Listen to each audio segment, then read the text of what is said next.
Venir debout nitamiomba kusimama bwima pour honorer la lecture de la parole de Dieu. kwa kuheshimisha usomi wa neno la Mungu. Nous prenons Apocalypse chapitre 5 Tunabeba Ufunuo sura yake ya 5 et juste son premier verset. mpaka mstari yake tu ya kwanza. Et nous lisons au nom du Seigneur Jésus-Christ. Tunasoma mjina la Bwana Yesu Kristo. Puis j'ai vu dans la main droite de celui qui était assis sur le trône un livre écrit en dedans et en dehors, scellé de 7 sceaux. Profitons pour prendre le chapitre 8 toujours de l'Apocalypse. Voyez debout sur la mer et sur la terre, les voix sa main droite vers les cieux, et jura par celui qui vit au siècle des siècles, qui a créé les ciels et les choses qui y sont, la terre et les choses qui y sont, la mer et les choses qui y sont, et qu'il n'y aurait plus de temps, mais qu'au jour de la voix du 7e ange, quand il sonnerait de la trompette, le mystère de Dieu s'accomplirait comme il l'a annoncé à ses serviteurs, les prophètes. Que le Seigneur ajoute la bénédiction à la lecture de sa parole. Bwana ongeze mibaraka kwa usomi wa neno lake. Et nous pouvons nous asseoir. Tunaweza ikala.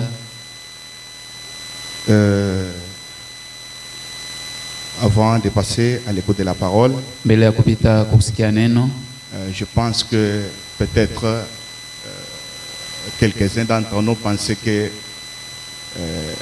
le diacre Freddy est célibataire. Ce qui ne pouvait pas se faire parce qu'un diacre ne peut pas être célibataire. Non. Na wazia wamoja kati yetu walikuwa na wazia sema Shemasi Freddy alikuwa hayaoa, yenye haiwezi kufanyika Shemasi akuwe mtu mhajaoa. Je vous avais nation que sa femme était à Kinshasa. Nilibambiaka wakati ya kuombea kama bibi yake alikuwa kule Kinshasa. Et elle est déjà rentrée et que Dieu soit loué pour cela. Na alisha kurudia, Mungu atukuzwe kwa ajili ya Elle ile. peut seulement se tenir debout, que les gens la voient, qu'il vous bénisse, ma soeur. Akubariki dada. Ok, vous pouvez vous rasseoir. Asante niziki. Bale balikuwa na shimanga sasa namna gani Shemasi hayaoa, Shemasi Freddy hakukuwa haya kwa mbalaka, alikuwa alishaoa.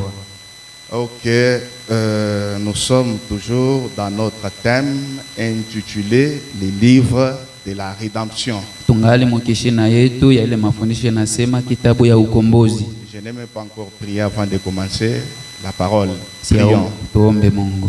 Merci Jésus pour cette autre partie de notre culte de ce matin. Je crois que tu vas nous visiter comme tu as toujours l'habitude de nous visiter depuis le début au Dieu Tout-Puissant de cet enseignement. C'est toi le grand enseignant, car tu as dit dans ta parole que au temps de la fin, personne n'enseignera l'autre, mais tous seront enseignés de toi. Fortifie-nous ce matin par cette parole, au nom de Jésus-Christ. Amen.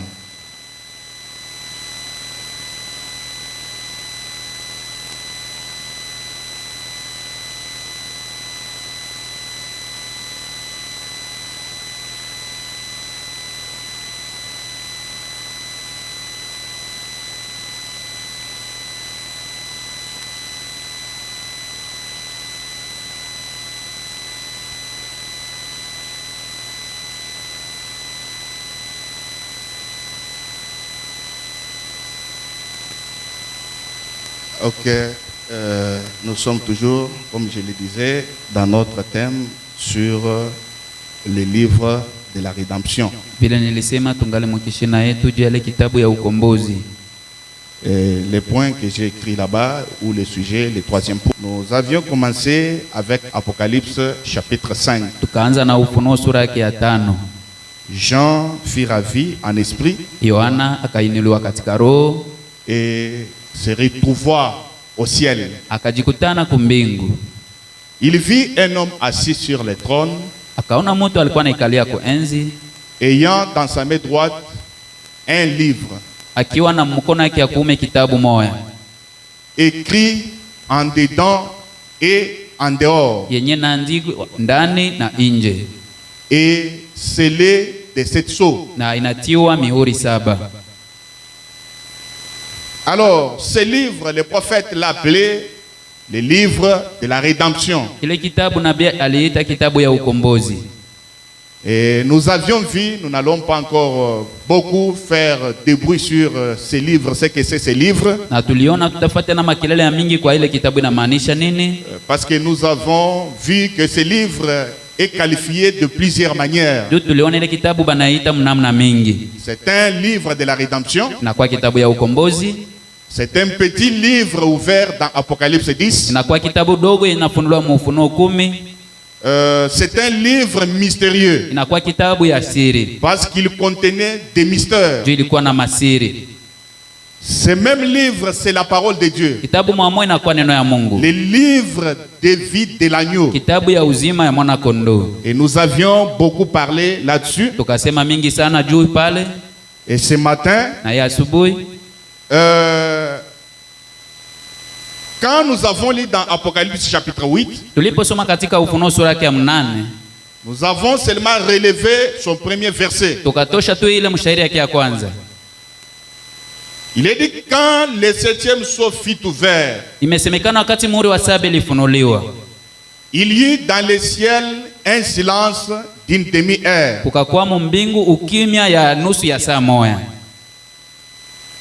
Tout avait été arrêté. Il y eut un silence d'une demi-heure. Et c'est le prophète de Malachie 4 qui est venu nous montrer ce qui était, ce qui gorgeait et regorgeait le silence d'une demi-heure. Il nous a montré ou révélé le mystère que contenait le silence d'une demi-heure. Alors, parmi ces mystères, nous avons déjà étudié les 7 tonnerres. Et nous sommes au deuxième mystère, qui est le 3e poule. Et nous allons voir le 3e mystère, la venue du Seigneur. Là, je crois, avec l'aide de Dieu, nous allons les voir au courant de cette semaine. Nous essayerons un peu de parler sur la nuée, ou la descente de la nuée, ou de l'ange puissant. Alors, je vous demanderai d'être vraiment présent au courant de la semaine, parce que c'est un point complexe. C'est un point où certains disent que la nuée là, c'est Jésus physique. D'autres disent ce n'est pas Jésus physique. C'est Jésus spirituel. Il y en a aussi un autre groupe qui dit que c'est la 3e venue. Donc on est déjà dans les milléniums. Donc beaucoup de doctrines ont été fondées à partir de cette nuée-là. Et aussi nous allons voir la date du 28 février 1963. Tout ça c'est très important pour que vous en ayez la connaissance. Parce que vous savez, le prophète dit on peut évangéliser, c'est bien, mais l'enseignement c'est une colonne vertébrale. Vous ne pouvez pas être quelque part où au deuil on parle de ces tonnerres, vous-même vous ne connaissez même pas ce que c'est les 7 tonnerres. Et vous êtes surpris quand on commence à parler par d'autres croyants. Il faut que vous connaissiez ces choses d'abord ici. Et même si un autre prédicateur venait et en parlait, ça ne sera pas une surprise. Alors, nous sommes en train de parler sur le 3e poule qui est un des mystères du 7e sceau. Et je vous ai dit que n'attendez pas que je puisse vous amener, que je puisse parler sur le 7e sceau. Je suis en train de parler sur le 7e sceau. Parce que quand nous parlons du silence d'une demi-heure, cela égale au 7e sceau. Le 7e sceau est égal au silence d'une demi-heure. Voyez? Alors le prophète dit ceci dans le 7e sceau. Il dit bon, maintenant, est-ce que vous remarquez? Il dit à l'ouverture de ce 7e sceau, kufunua ya ile muhuri wa saba. Voilà qu'il y a aussi 3 mystères. Ona kuna pia masiri tatu. L'un dont j'ai 3 points. Moja yayo ambao nukta tatu. Je parlerai. Ndasemezea. Et dont j'ai parlé. Na ile yenyewe nilisema. C'est le mystère de cette tonnerre. Inakuwa siri ya mingurumo saba. Donc vous comprenez que les 7 tonnerres est l'un aussi des mystères du 7e sceau. Unaelewa mingurumo saba inakuwa ni moja masiri ya ile mihuri saba. Et les 7 tonnerres dans les ciels vont dévoiler ces mystères. Na mingurumo saba mbingu itafunua ile masiri. Ça se passera juste au moment de la venue de Christ. Itapitika wakati ile ya ujio wa Kristo. Parce que Christ a dit que personne ne savait quand il viendrait. Ndio Kristo alisema hakuna mwanajua ni wakati gani atakuya. Donc si j'ai lu cette déclaration de Frère Branham, kama nilisema hiyo masomo ya ndugu Branham, c'est pour prouver que le 3e poule est l'un des mystères du 7e sceau. Ndio kuonesha mvuto ya tatu inakuwa ni moja ile masiri ya muhuri saba. Alors nous avons beaucoup parlé au courant de la semaine depuis mercredi. Tulisema sana muda ya wiki tangia siku ya tatu. Vous montrant même la définition ou la signification du mot poule. Kubaonesha hata mafasirio yenyewe tamshi mvuto.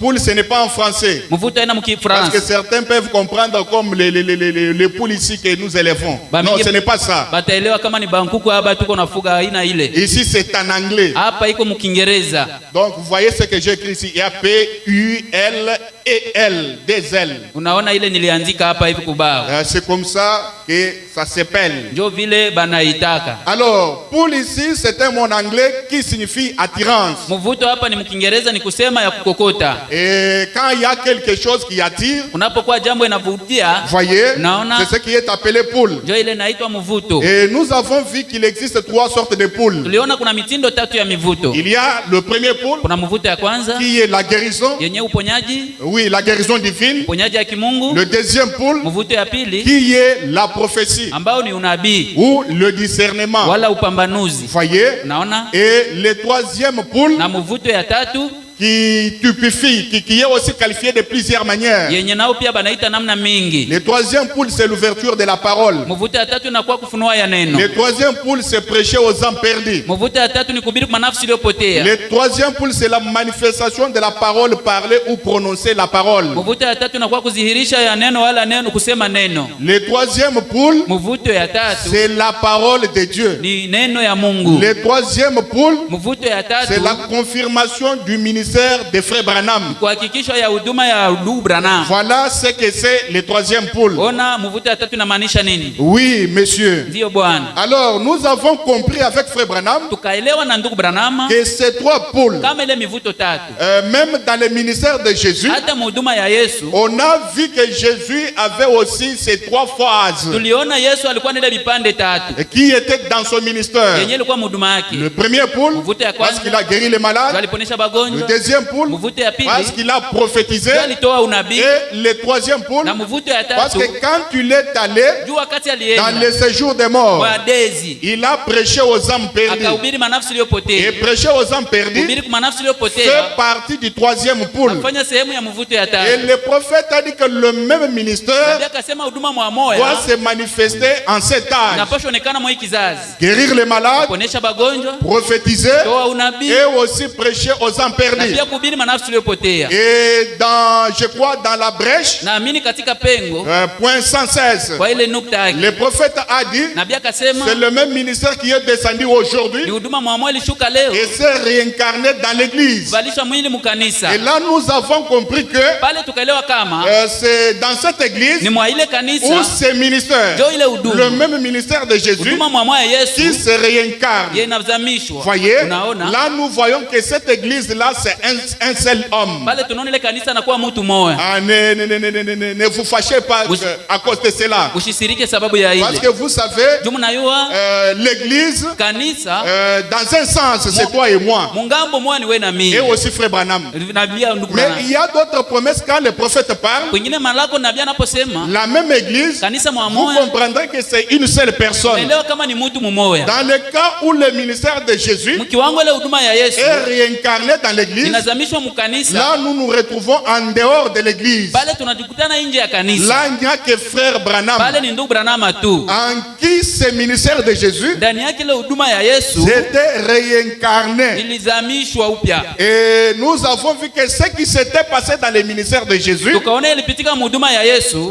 cela s'est passé encore dans le ministère de William Marion Branham, parce que c'est le même ministère. Ile kapitika tena huduma ya William Marion Branham juu ni huduma moja. Voyez? Mnaona? Et voyez que le premier poule Ona mvuto ya kwanza et le deuxième poule na mvuto ya pili peuvent être faits aussi par les pentecôtistes. Bapentekoste pia banaweza ifanya. Voyez? Unaona? Parce qu'ils ont imité cela. Juu balifananisha ile. Ils avaient connu le secret de cela. Balijuaka siri ya ile. Alors que Dieu avait interdit à frère Branham d'en parler. Japokuwa Mungu alimkataza ndugu Branham kuisemezea. Mais lui, Lakini parce qu'il dit que ma faiblesse, parce que je parle de tout. juu udhaifu yangu nasemaka Même biote. ce qui se passe dans ma vie. Hata binapitika maisha yangu. C'était ça la faiblesse de frère Branham. Ndio ilikuwa udhaifu ya ndugu Branham. Alors, les prédicateurs pentecôtistes Bahubiri wa Pentekoste ont imité cela parce qu'ils ont, le secret a été divulgué. bakaiga ile sababu siri iliweza kutiwa hadharani. Voyez? Unaona? Oui, ils peuvent le faire. Ndio banaweza ifanya. Car le secret a été divulgué. Juu siri ilitoa nje.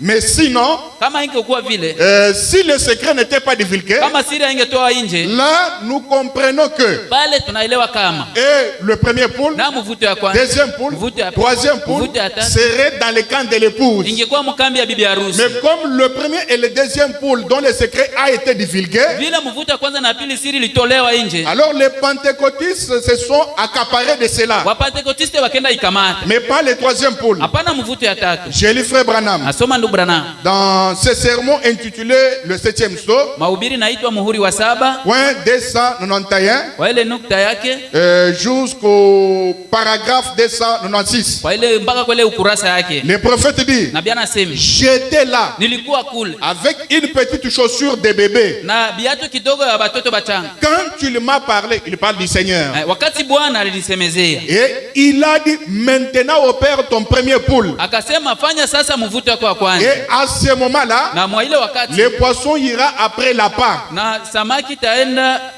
L'appât, c'est quelque chose qu'on présente au poisson ok, et ok. pour que le poisson s'en approche. Amen. Ah. Alors, je relis. Nasoma tena. Frère Branham dit, Ndugu Branham anasema, le Seigneur a dit, Bwana akasema, maintenant opère ton premier poule. sasa fanya mvuto wako wa kwanza. Et à ce moment-là, Na mwa ile wakati le poisson ira après l'appât. na samaki taendele chakula yayo. La guérison, Uponyaji c'est un appât. inakuwa ile chakula ya samaki. Il a dit, Akasema, ensuite fais attention à ton deuxième poule. kisha fanya angalisho mvuto wako ya pili. Il a dit, Akasema, parce que ce ne seront que de petits poissons. juu itakuwa ni masamaki tu kidogo. Il a dit, Akasema, ensuite, na kisha c'est le troisième poule qui va les attraper. ni mvuto ya tatu yote inasa. Maintenant, écoutez. Sikia sasa. Écoutez comment les prédicateurs Sikia vile bahubiri ont piégé frère Branham balitia mtego ndugu Branham pour connaître le secret du premier et du deuxième poule. kwa kujua siri ya mvuto ya kwanza na ya pili. Frère Branham dit, Ndugu Branham sema, et tous les prédicateurs étaient là autour de moi. bahubiri bote balikuwa pale wanamzunguka. Et il disait, frère Branham, nous savons que vous pouvez le faire. Na balikuwa sema ndugu Branham tunajua unaweza ifanya. Alléluia. Alléluia. Il disait Alléluia. Anasema Alléluia. Frère Branham, Ndugu Branham, nous savons que vous pouvez le faire. tunajua unaweza bifanya. Branham dit, Branham anasema, c'est toujours là que je me fais prendre. njoo pale na kamatikiaka Avec une bande de na prédicateurs. kundi fulani ya bahubiri. Voyez, Munaona? il dit, j'aime les gens. Asema napenda batu. Ils veulent qu'on leur explique tout. Banapenda babafasirie byote. Ceci, c'est là. Hiki na kile. Branham dit, Branham anasema, j'ai dit, nikasema, eh bien, na mzuri. j'ai dit, Nikasema, je ne sais pas. Sijui. J'ai dit, Nikasema. je comprends quelque chose à la pêche. naelewa kitu fulani kwa kulo. Bon, j'ai dit, Mzuri nikasema. la première chose à faire. Kitu ya kwanza ya kufanya. Branham commence maintenant à expliquer. Sasa Branham anaanza fasiria. Oh, il lui avait été défendu Ijapokuwa balimkatazaga d'en parler. asiiseme. Voyez, Unaona? voici comment on fait. Ona vile banafanyaka. Il commence à donner des explications sur le premier et le deuxième poule au prédicateur. Anaanza leta mafasirio kwa mvuto ya kwanza na ya pili Il kubahubiri. dit voici comment on fait. Ona vile banafanyaka. Quand vous voyez tous les poissons autour, Wakati unaona masamaki yote kando kando, il faut tirer brusquement la part. unakokota mbio ile doano. Branham dit, eh bien ça c'est exactement la tactique de la pêche. Anasema hakika njoo mbinu ya kuloa samaki. Donc, Ni kusema j'ai dit tirer brusquement la part. sema kukokote mbio mbio ile Bon, ndoano. vous voyez. Unaona? Et quand je tire la part, Sana kokota ndoano. la première fois là, les poissons partent après. Bwa mara kwanza ile samaki nenda pembeni yake. Mais c'était des petits.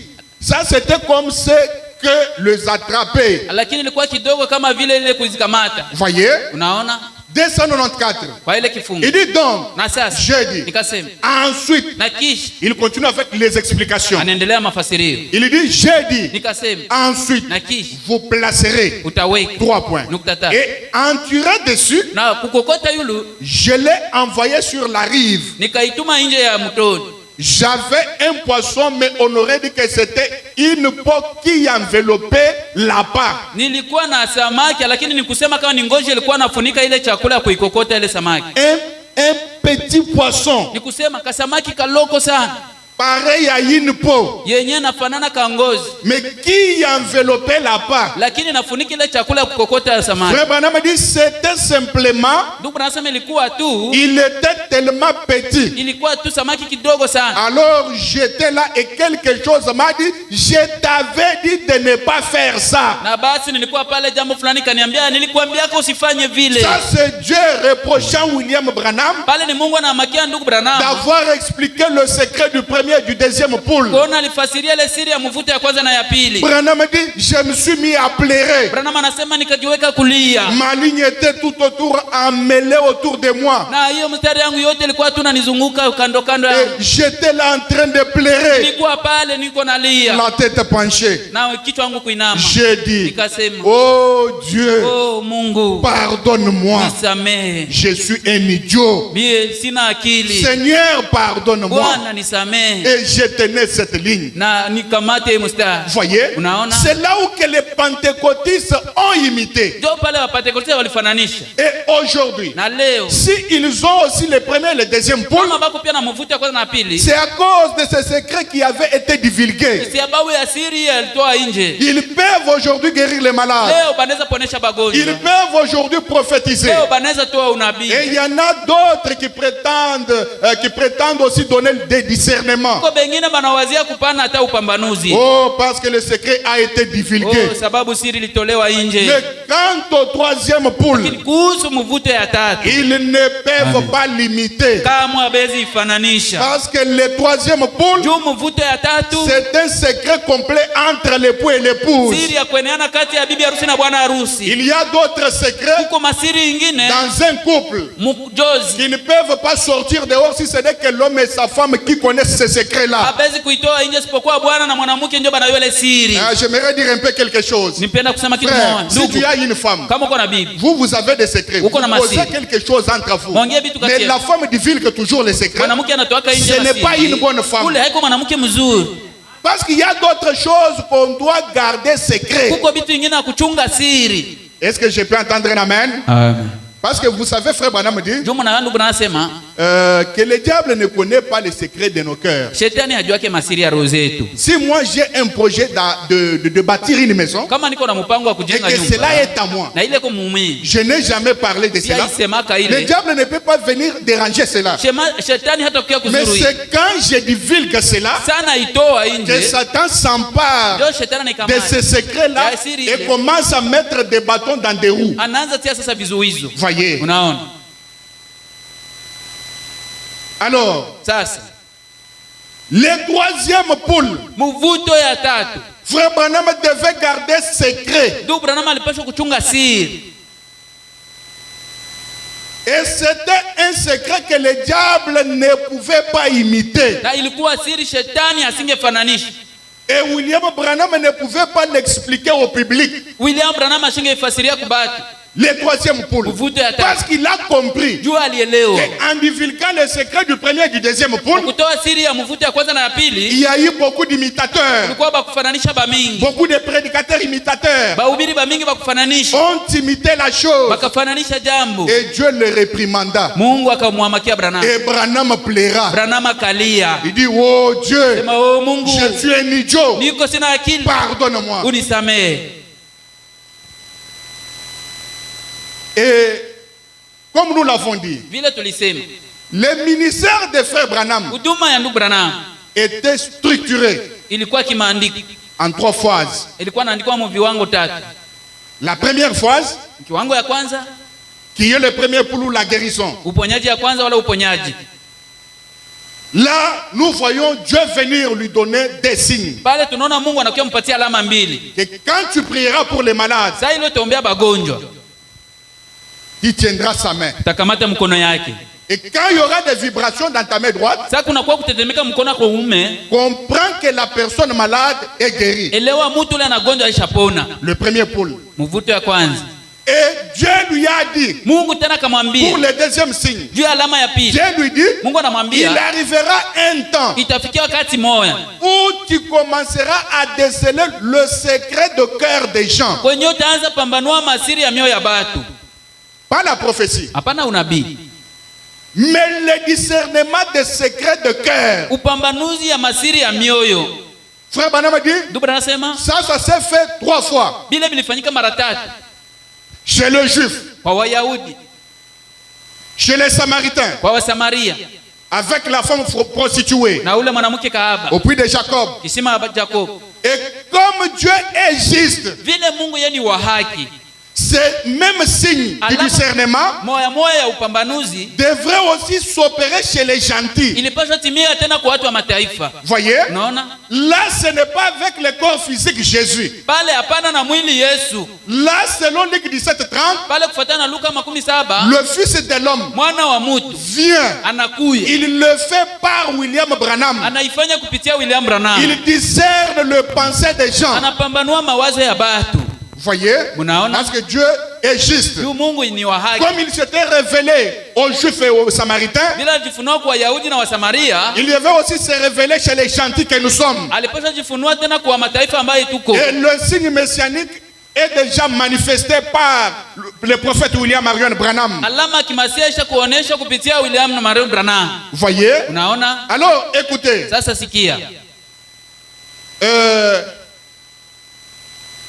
Parlons maintenant. Tuseme sasa. Parce qu'il y a eu des visions vues en rapport du troisième pôle. Juu kulikuwa maono ilionekana yanaambatana na mvuto ya tatu. Et toutes ces visions sont la parole de Dieu. Maono ile yote ni neno ya Mungu. Parce que vous savez, même la Bible que nous lisons Juu mnayo hata Biblia ili tunasoma est composée de visions, de prophéties. Et nous appelons la parole de Dieu. inatungiwa na maono maunabii na tunaisema neno ya Mungu. Des visions qui ne peuvent pas faillir. Maono ile yenyewe haiwezi shinda. Parce que ces visions-là et ces prophéties Juu ile maono na maunabii ont été vues ilionekana par le prophète majeur. na banabii bakubwa. Et le prophète Branham nous dit, Na nabii Branham anatuambia les visions d'un prophète majeur maono ya nabii mkubwa ne peuvent pas faillir. kama hawezi kushindwa. Quand Moïse venait Sasa Musa alikuwa anakuya et parlait de ces visions au peuple, anasema ile maono kwa taifa cela ne pouvait pas faillir. ile haingeshindwa. C'est là que nous disons Ndio pale que tunasema même les visions de frère Branham aujourd'hui sont la parole de Dieu. hata maono ya ndugu Branham leo inakuwa neno ya Ce Mungu. ne sont pas des visions à négliger. Haina maono ya kudharau. Ce ne sont pas des visions émanant d'un prédicateur. Haina maono yenyewe inatokana na Mais mhubiri. ce sont des visions Inakuwa ni maono émanant d'un prophète majeur. yanatokea na nabii Et mkubwa. c'est la parole de Dieu. Na inakuwa neno ya Toutes Mungu. les visions vues par frère Branham Maono yote ilionao na ndugu Branham sont la parole de Dieu. inakuwa neno ya C'est Mungu. pourquoi il nous est avantageux Ndio maana inakuwa mzuri kwetu de connaître ces visions jua ile maono et d'en parler. na Parce kuisemezea. que c'est la parole de Jua hiyo Dieu. ni neno ya Mungu. Voyez. Mnaona? Oui. Ndio. Alors écoutez. Sasa sikia. Ce sont des visions qui contenaient les différentes phases du ministère de frère Branham. Inakuwa maono yenyewe ilikuwa na ile vipande ya kuachana huduma ndugu Branham. Comme nous l'avons énuméré. Vile tulihitaji. Le premier pôle, Mvuto ya kwanza, le deuxième pôle mvuto ya pili et la troisième phase qui est le troisième pôle. Kipande ya tatu ambao ni mvuto ya tatu. Voyez. Mnaona? Maintenant, premièrement, Sasa kia kwanja. parlons de la première vision. Tusemezee ono ya kwanza. En rapport du troisième pôle. Yanaambatana na mvuto ya tatu. C'était la vision d'une petite chaussure. Ilikuwa ile ono ya kakiato kaloko. Frère Branham a vu une petite chaussure. Ndugu Branham anaona kakiato kaloko. Il l'a récupéré. Akaikamata. Soyez attentifs. Mtege masikio. Et l'oreiller de cette chaussure, les trous par lesquels on met les lacets, na tundu kupitia au banapitisha ile makamba ya viatu, était trop petit. Ilikuwa kidogo sana. Et Frère Branham a pris un lacet. Na ndugu Branham anabeba kamba moja qui était gros par rapport au trou de la chaussure. Yenye ilikuwa ya munene kufuatana na tundu ya ile kiatu. Et il a essayé, il commençait à lasser cette petite chaussure. Alijaribu kwanza weka makamba ile kiatu kidogo. Mais ça ne tenait pas parce que le lacet était plus gros que le trou de la chaussure. Lakini habikuwezekana sababu ile kamba ilikuwa ya munene kushinda ile tundu ya kiatu. Je crois que vous êtes ici. Amen. Et maintenant, na sasa, excusez-moi, j'ai mal appuyé sur ono ya kiatu kidogo. Il a été dit à Frère Branham de ne pas en parler, de ne pas divulguer le secret. Bakambia ndugu Branham asisemezee wala kutoa siri nje. Lisons. Tusome. Nous sommes dans le 7e psaume. Tuko katika muri wa 7 à partir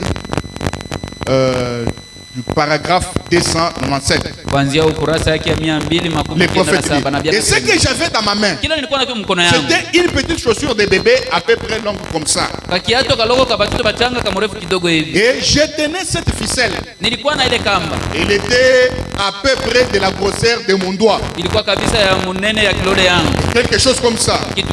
Et l'oreiller de cette chaussure mesurait à peu près 1,5 mm.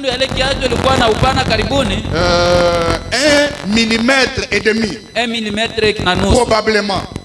Et j'essayais de lasser cette petite chaussure avec cette grosse corde d'1 pouce. Et vous savez pourquoi le lacet n'allait pas dans les trous? Unajua kwa nini ile kamba ilikuwa inaingia mwa ile tundu? Parce que l'interprétation a été donnée en rapport de cette vision. Juu mafasirio ilipaniwa kufuatana na ile ono. Le prophète dit, nabii anasema, une voix s'est fait entendre. Sauti moja ikasikilikana. Et a dit, na ikasema, tu ne peux pas enseigner des choses surnaturelles à des bébés pentecôtistes. Hawezi fundisha vitu azidi ya maumbile kwa watoto wachanga wa Pentekotiste. Ce message ne sera jamais compris par les pentecôtistes. Haitaeleweka. Quand je parle du message, je vois les 7 tonnerres. Ils ne peuvent pas les comprendre. Là, c'est la matière de l'épouse. Là, les pentecôtistes sont dehors. Il n'y a que l'épouse et l'époux qui connaissent le secret du 3e pôle. Alors, la voix a dit à Frère Branham, tu ne peux pas enseigner des choses surnaturelles à des bébés pentecôtistes. Voilà pourquoi quand quelqu'un vient à peine de croire le message, on ne doit pas commencer à lui prêcher ces choses. Non, il est encore un bébé. Il doit apprendre comment marcher. Il doit se repentir. Il doit recevoir le Saint-Esprit. Et quand nous voyons qu'il est maintenant adulte, nous prenons maintenant les 7 tonnerres, nous lui donnons. Est-ce que je peux entendre un amen? Amina. Et la voix dit à Frère Branham, tu ne peux pas enseigner des choses surnaturelles à des bébés pentecôtistes. Écoutez, quand nous parlons des tonnerres, c'est un langage du message. Pour les pentecôtistes, ils n'en savent rien. Quand nous parlons des 3 poules, ils n'en savent rien. Mais nous, quand on cite seulement 3 poules, comme nous sommes dans le message, nous comprenons quelque chose. Quand on cite les tonnerres, nous comprenons quelque chose. On cite le 7e sceau, nous comprenons quelque chose. Parce que c'est notre matière.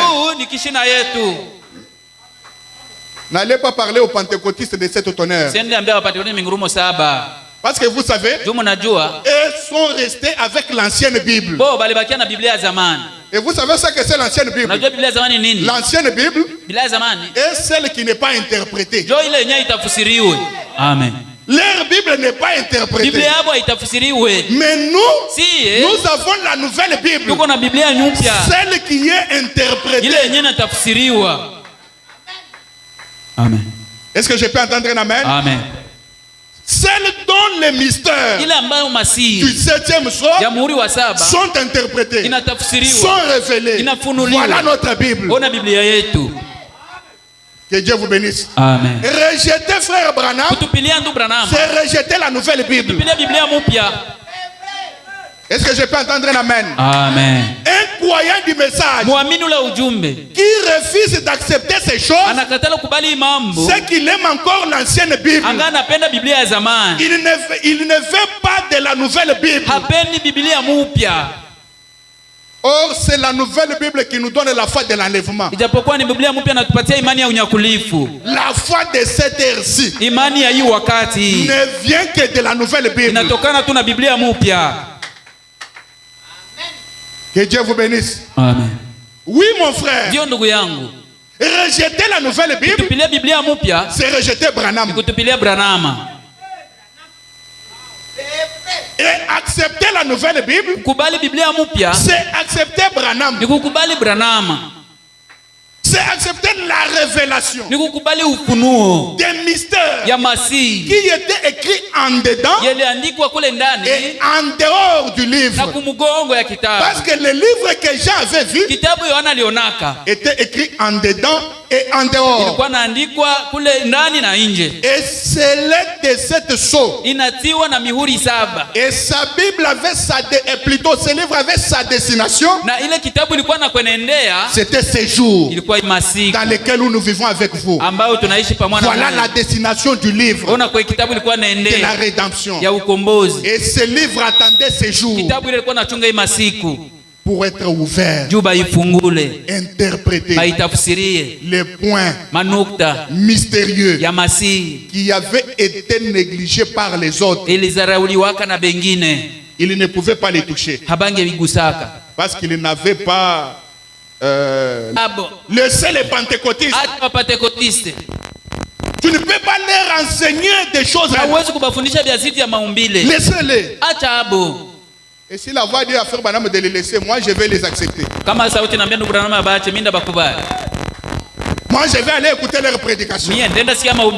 Parce que Branham a dit, la voix dit à Branham, laissez-les. Mais comment moi je peux m'asseoir? Un certain pasteur dénominationnel, il vient me prêcher. Il va me prêcher quoi? Parce que mon message, c'est le 7e sceau. Lui ne connaît pas mon message. Lui ne connaît pas le 7e sceau. Tout message, je le répète, tout message en dehors du 7e sceau n'est pas le message de l'épouse.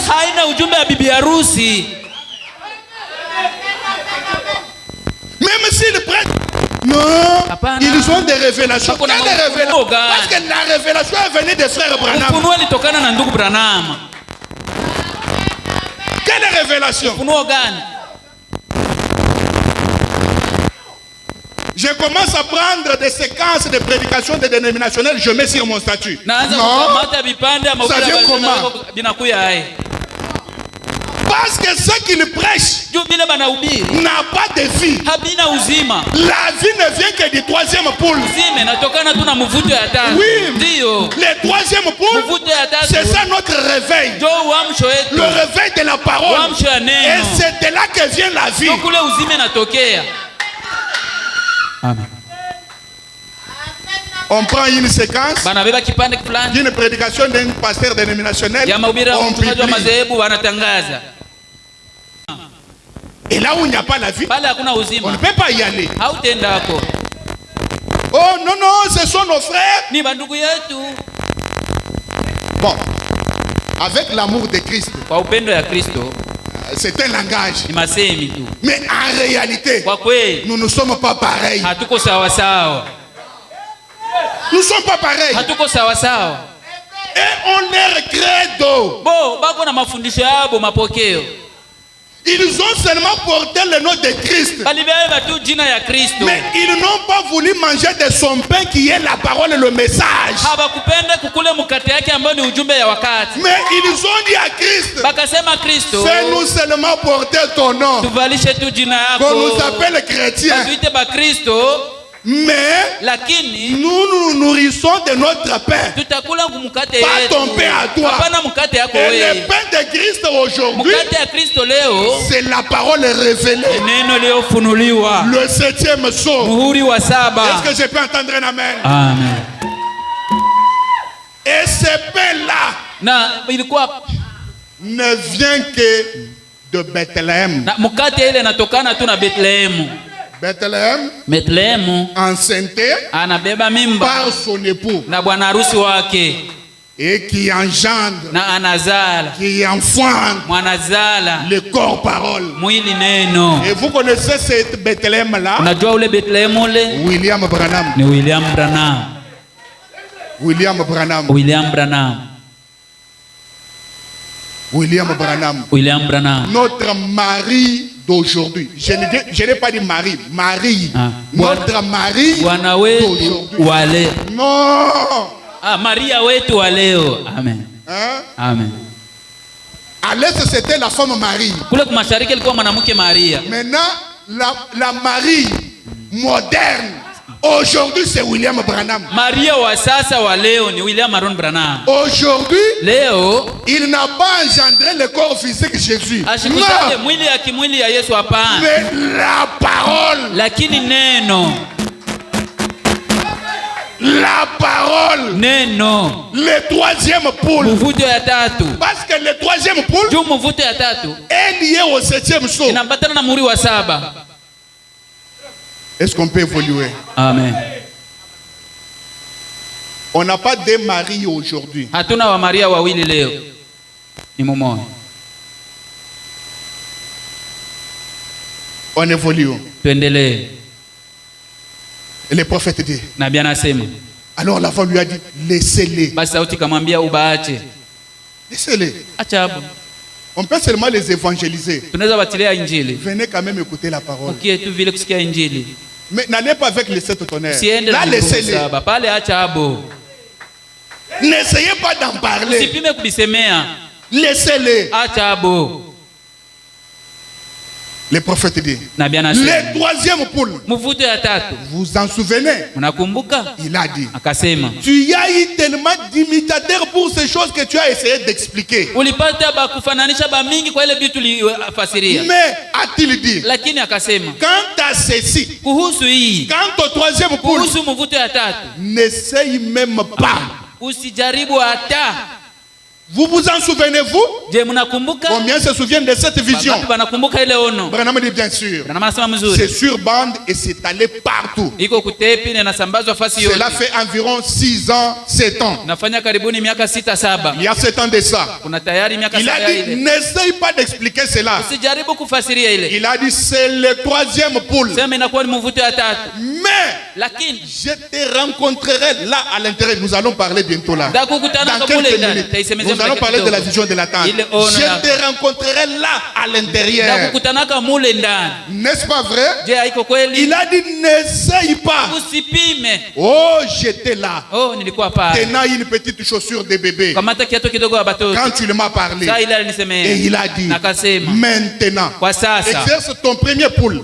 Sasa pima Et mvuto ya c'est à kwanza. ce moment-là, le poisson suivra la part. Na kwa ile wakati samaki tafuata ile chakula. Il a dit ensuite, Akasema sasa. fais attention à ton deuxième poule. Fanya angalisho kumvuta kwa ya pili. A-t-il dit? Alisema. Parce que ce ne seront que des petits poissons. Sababu itakuwa ni masamaki kidogo. Le premier et le deuxième poule, il n'y a que des petits poissons. Mvuto ya kwanza na ya pili na kwa masamaki Ils kidogo. sont là. Nous, c'est les dons. Tuko pale. Sheni mazawadi. Nous, c'est les dons. Sheni mazawadi. Du début à la fin du kill. Mwanzo mpaka mwisho wa ibada. Toujours entrer en transe. Mpaka tu bako Toujours de parler en langue. kusema kwa Toute séance, on ne fait que parler en mpaka langue. kusema kwa lugha. Des petits poissons. Masamaki kidogo. Des petits poissons. Samaki kidogo. Et ils vont vous dire, vous n'avez pas Dieu de chez nous. Mwe habana Mungu wa kwetu. Donc Dieu devient un Kassaïen. Mungu yeye anakuwa mtu wa Kasai. Hein? Dieu devient Dieu Kassayen. Mungu anakuwa Mungu wa Kasai. C'est un langage courant Inakuwa dans les messages. Dieu de chez nous. Quand on dit Dieu de chez nous là, il faut qu'il parle en Chiluba, en Kikasai. Des petits poissons. Ils sont toujours attirés par les dons. Mais quand au troisième poule, on ne touche pas. Ils n'ont pas compris. Ce sont des pentecôtistes qui se sont introduits seulement dans les messages. On évolue. Les prophètes disent. Et la voix a dit, n'essaye pas. Branham dit, j'étais là tenant une petite chaussure de bébé. Quand il m'a parlé, il a dit, maintenant exerce ton premier poule. À ce moment-là, le poisson suivra la part. Il a dit, ensuite fais attention à ton deuxième poule. Parce que ce ne seront que des petits poissons. Il a dit ensuite c'est le troisième poule qui va les attraper. Pour l'épouse, il n'y a que le troisième poule qui les attrape. Branham a dit, et tous les prédicateurs étaient là autour de moi. Ça j'ai déjà lu. Sautons un peu. Frère Branham a dit, donc cette vision regorgeait des phases. La première phase, c'était la petite chaussure. La deuxième phase, c'était la vision de la tente. Et Branham parle de cette vision.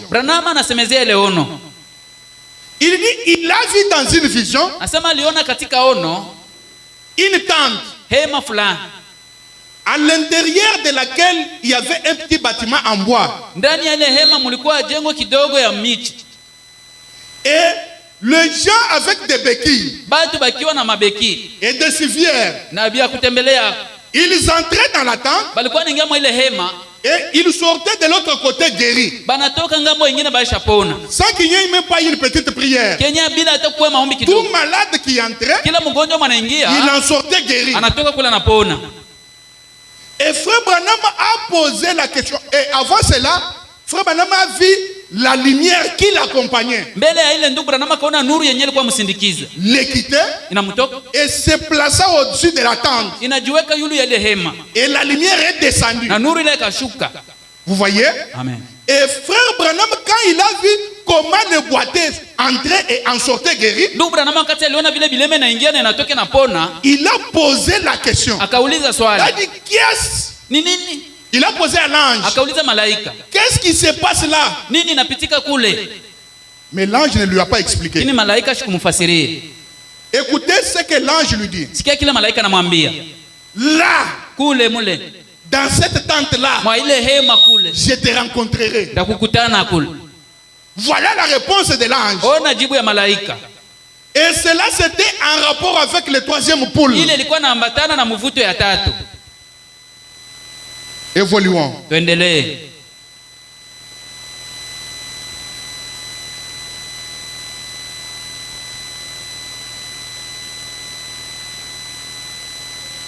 Descendons en 9.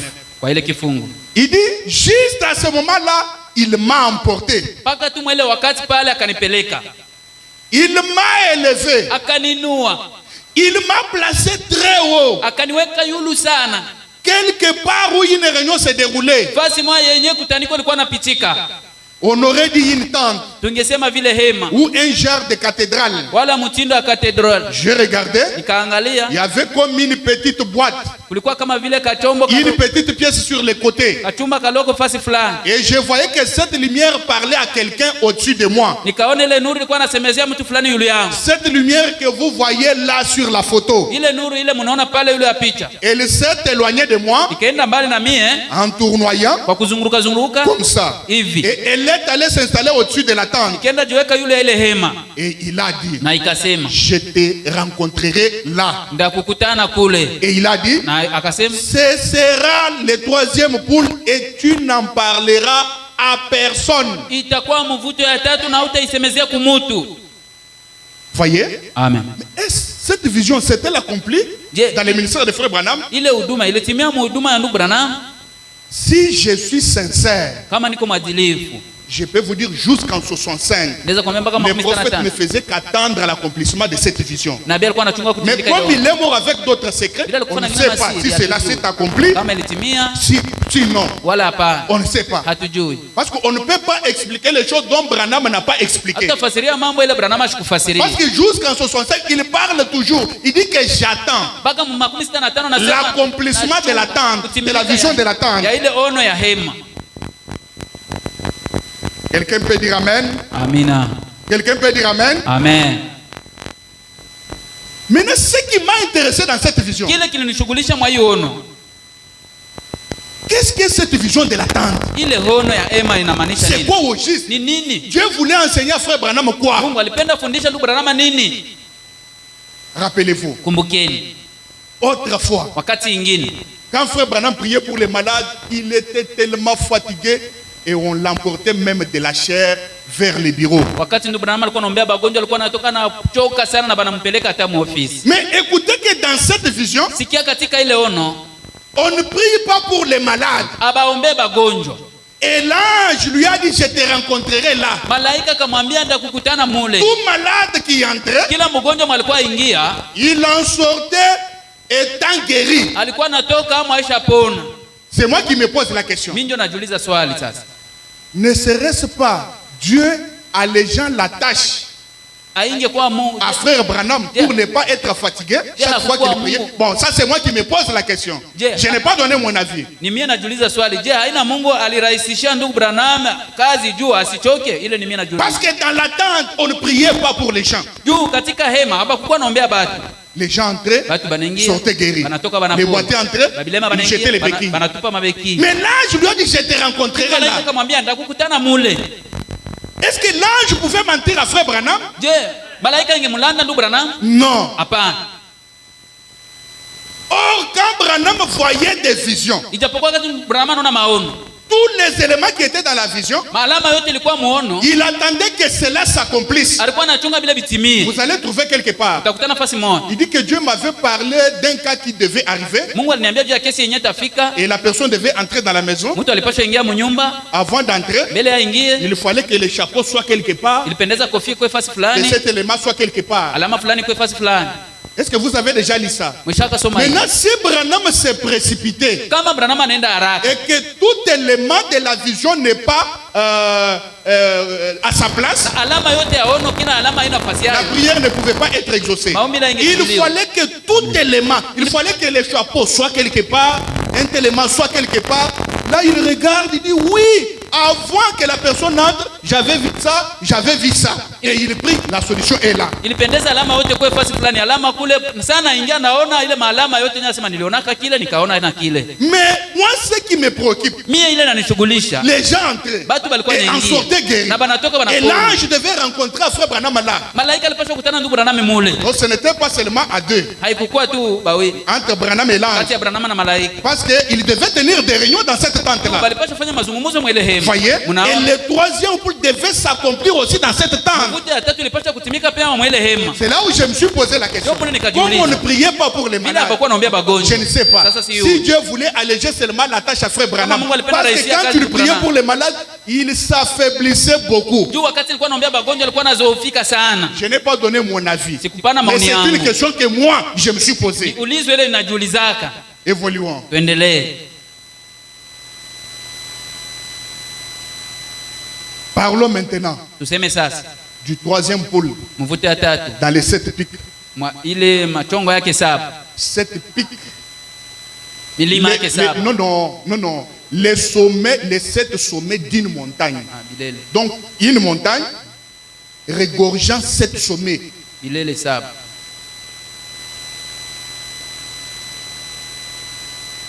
La montagne est ici. Mulima iko hapa. Ça, c'est le premier pic. Kilele ya kwanza, Deuxième pic. kilele ya pili, Troisième pic. kilele ya tatu, Quatrième pic. kilele ya ine, Cinquième pic. kilele ya tano, Sixième pic. lele ya sita, et 7e pic. lele ya saba. C'est ce que frère Branham avait vu. Njo ile ndugu Branham alionaka. Il était quelque part Alikuwa kafasi fulani avec son fils Billy Paul. na mtoto yake Billy Paul. Et la voix lui dit, Na sauti kamwambia, regarde à l'ouest angalia kwa magharibi de l'endroit où il était. ya fasi ile nyali kuwa. Et quand frère Branham a regardé à l'ouest Wakati ndugu Branham aliangalia kaskazini de l'endroit où il se trouvait, ya fasi ile nyali kuwa, il a vu cette montagne akaona ile milima saba à 7 pics. ya hiyo bilele saba.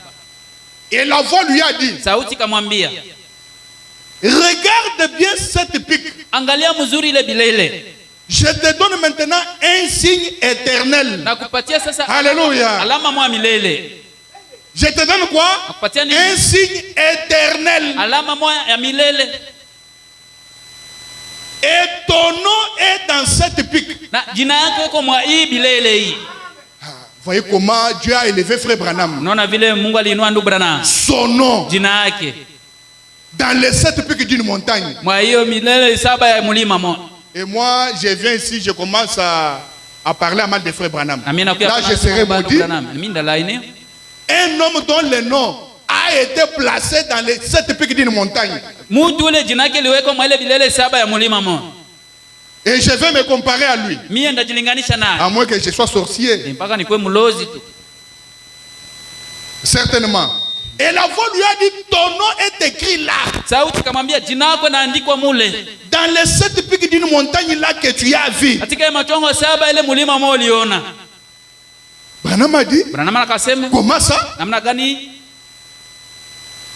La voix lui a dit, Sauti kamwambia, combien de pics regorge cette montagne là? ni bilele au machongo ngapi ile mulima iko nayo? Branham a commencé à compter. Branham anaanza sabini. 1, 2, 3, 4, 5, 6, 7. Saba. Ton nom est composé de combien de lettres? Jina lako Ça iko c'est na la voix qui parle à frère Branham. iko na mairufi ngapi? Branham a dit 7 lettres. Branham anasema mairufi saba. Est-ce que tu peux appeler? Unaweza kuitaja? Branham commence à appeler. Branham anaanza itaja. William, 7 lettres. Hiyo saba. William 7 lettres. tajiko saba. William est composé de 7 lettres. William iko na ile bila majina saba. Marion est composé de 7 lettres. Marion nayo iko na mairufi saba. Branham est composé de 7 lettres. Branham iko na mairufi saba. 7, Saba, 7, saba, 7. saba. L'achèvement. Kumalizika. Est-ce que je peux entendre un amen? Amen. Est-ce que je peux entendre un amen? Amen. Donc le nom de frère Branham Jina ya ndugu Branham a été placé là, iliwekwa pale dans les 7 pics. mwa ile bilele saba. Et 7 pics, Na hiyo bilele saba dans cette montagne, mwa hii mulima, le prophète dit, nabii anasema les 3 premiers pics hiyo bilele tatu ya mbele étaient en rapport des 3 poules. ilikuwa naambatana na ile mivuto tatu, 3 phases de son ministère. ipande tatu ya huduma yake. Alors, Ça, frère Branham écrit quelque part. Ndugu Branham anaandika fasi fulani. Parce que quand la voix lui a dit, Wakati sauti ilimwambia ton nom est composé de combien de lettres? jina lako iko na marufi ngapi? Il a dit 7. Akasema saba. Il a commencé à écrire. Akaanza kuandika B, B R, E A, A N, N H, H A, A M, M M. M 1, 2, 3, 4, 5, 6, 7. 1 2 3 4 5 6 7. À part William Marion. Kuacha William Marion. Ça aussi c'est 7 lettres. Hii nayo ni mairufi saba. Maintenant écoutez. Sasa sikia. Dans les livres de biographie, si je ne me trompe pas, Mkitabu ya geography kama sijilande, avant que Branham n'arrive sur la terre, mbele Branham afikie pa dunia, je crois que c'est son grand-père. Branham ne s'écrivait pas avec H à l'intérieur. Non. Na wazia Branham hakuwa anaandikwa na H mule ndani. Mais je crois que c'est son grand-père qui a ajouté H à son nom ici. Na wazia ni kambo yake ndio aliongeza hii H kujina yake hapa. Et c'était inspiré. Na ilikuwa inapuliziwa. Parce que Branham nous a dit, Branham alituambia H-A-M. huyu H-A-M. H-A-M. H-A-M se retrouvait aussi dans le nom d'Abraham. Abraham. ilikuwa pia mjina ya Abraham. H-A-M. H-A-M. Le père des nations. Baba wa mataifa. Est-ce que je peux entendre un amen? Amen. Maintenant, imaginez. Wazieni Si H n'était pas placé ici, kama hasha bangeiweka hapa, comment le nom de Branham serait écrit là-bas? namna gani jina Branham ingeandikwa Dans les 7 pics. Dieu, c'est un grand mathématicien. Mungu ni mwanahesabu. Il inspire le grand-père de Branham Anapulizia katika d'ajouter Branham H kuongeza hashe mole pour que ça soit 7. juu kuwe 7. On évolue. Tunaendelea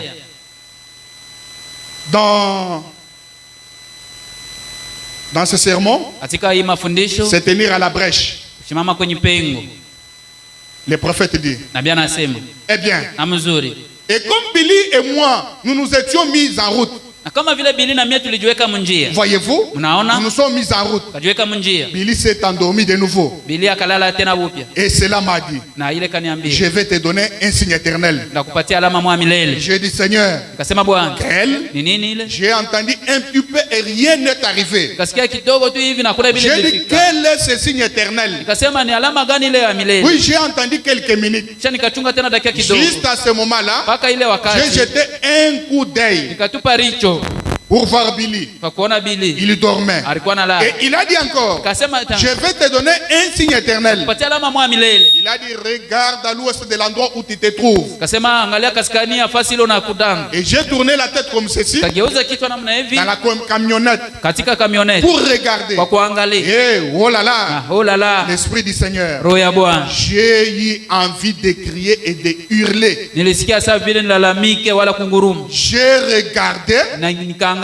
je n'ai vu qu'une montagne avec des sommets blancs dessus. nikaona tu mulima moya na hiyo bilele ya meupe yule. J'ai dit, je ne sais pas. Nikasema mimi si yu. Je ne vois aucun signe éternel là-dedans. Na sioni hata alama moya milele mule ndani. Il a dit, ton nom est écrit partout là. Anasema jina lako naandikwa fuasi yote mule. Oh, je me suis dit, qui est-ce? Nikasema oh, nini ile? Je me suis senti très faible et je me suis mis à freiner. Nikajiweka mzaifu sana, nikaanza kamata break. Et Billy s'est réveillé et m'a dit, Na Bili akalamuka kaniambia, qu'est-ce que tu as? nini ule unasikia? J'ai étiré mes mains comme ceci et la sueur me coulait des mains. Kanyorosha mikono yangu hivi na hiyo jasho ilikuwa natoka na mikono yangu. J'ai vu les fils des malades étendus partout. Nikaona ile mnyororo ya bagonjwa na nyoroshwa fasi Et yote. j'ai dû m'arrêter. Na nikapata kusimama. Billy ne savait pas ce qui s'est passé. Bili ashikujua hivi vinapitika. Puis j'ai levé les yeux, Kisha nikainua je me macho, suis arrêté nikasimama, et j'ai levé les yeux vers la montagne. nikainua macho kuendea mlima. J'ai vu ces 7 collines. Nikaona ile milima 7.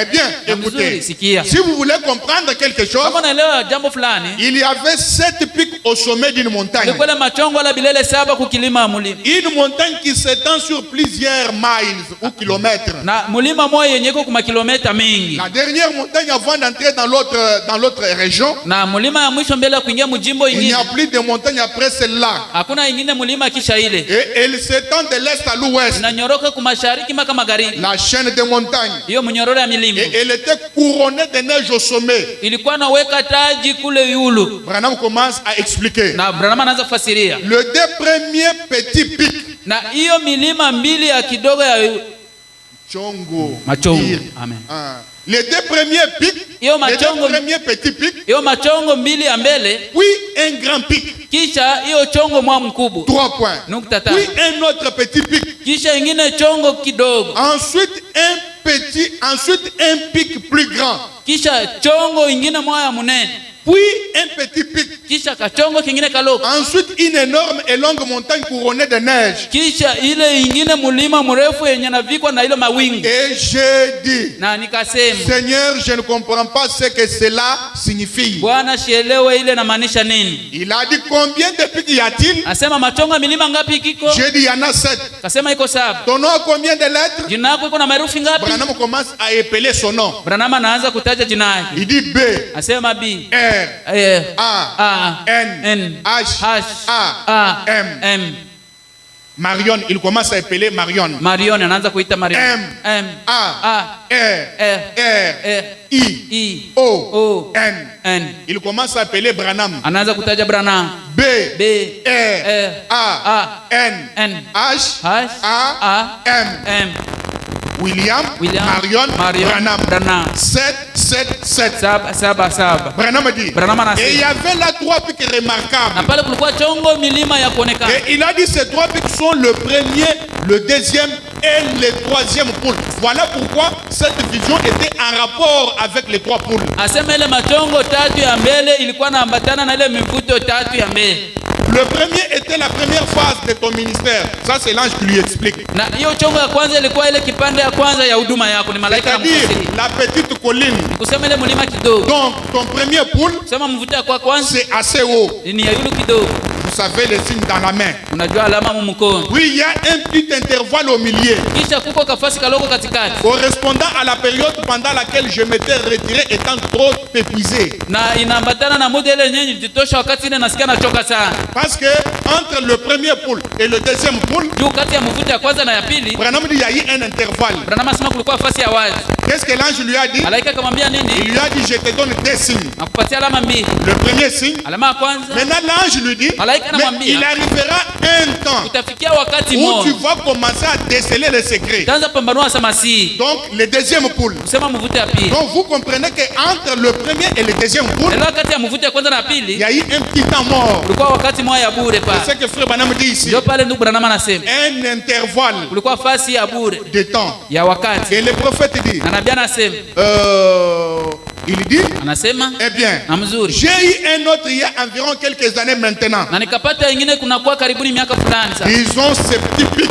Tuseme hiyo milima kidogo. Voyez-vous? Mnaona? Comme mon ministère n'était que 3 points. Vile huduma yangu ilikuwa tu nukta tatu. Alors est venu le troisième poule. Ndio pale mvuto ya tatu ikakuja. Il y a toujours des intervalles. Huko mpaka mafasi ya wazi. Entre premier et deuxième poule. Kati ya mvuto ya kwanza na pili. Un intervalle. Huko ile fasi. Entre deuxième et troisième poule. Kati ya mvuto ya pili na tatu. Aussi un intervalle. Ngali ingine fasi ya wazi. Voilà pourquoi. Unaona kwa nini? Frère Branham. Et je vous ai lu cette vision. Nibasomea hiyo ono. Pour vous montrer que cette vision était aussi en rapport du troisième poule. Kwa kubonesha hiyo ono ilikuwa inaambatana pia na ile mvuto ya tatu. Frère Branham a parlé aussi d'une autre vision en rapport du troisième poule. Ndugu Branham alisemezea ingine ono inaambatana na mvuto ya tatu. Ou des trois poules. Wala ile mivuto tatu. C'était là il en parle dans Monsieur est-ce le signe de la fin? Ile anaisemezea Bwana je ni alama wakati ya mwisho? Il dit il a vu en vision. Asema aliona katika ono. Un grand buisson. Buisson. Sur lesquels le petit oiseau était assis. Avec des ailes pointues. Rabattues plutôt. Maintenant, les oiseaux se trouvaient à l'ouest. Et se sont dirigés vers l'est. Et quand ils ont disparu de sa vue, il a vu d'autres oiseaux mais un peu grands par rapport aux premiers oiseaux. Et ces oiseaux étaient pareils aux colombes. Ils avaient des ailes pointues. Ils ont aussi quitté l'ouest vers l'est. Et frère Branham dit, par après quand il s'est posé la question de savoir qui est-ce, on lui donna l'interprétation de cela. Là je vais lire cette interprétation là pour gagner le temps. Voici l'interprétation de cette vision-là. Il dit, je crois dans Monsieur est-ce le signe de la fin? Point 399 à 403. Il dit observez le troisième pôle. Arrêtons-nous là-dessus un instant. Dans la vision, le premier vol était composé de petits oiseaux messagers. Et c'était lorsque nous avons commencé. Cela est devenu plus grand de simplement prendre la main d'une personne. Donc le vol d'un groupe de petits oiseaux, tu peux fier son premier poule. C'est ce qu'il dit ici. Il dit, vous vous souvenez de ce qu'il m'a dit. Là il passe au deuxième poule. Si tu es sincère, le moment arrivera où tu connaîtras les secrets même de leur cœur. Frère Branham pose la question à l'auditoire. Combien se souviennent que cela a été annoncé ici et dans tous les pays? Puis il a dit, ne crains pas, je serai avec toi. Voyez, cela continuera. Frère Branham dit, or le premier poule, c'était de très petits oiseaux. C'est vol.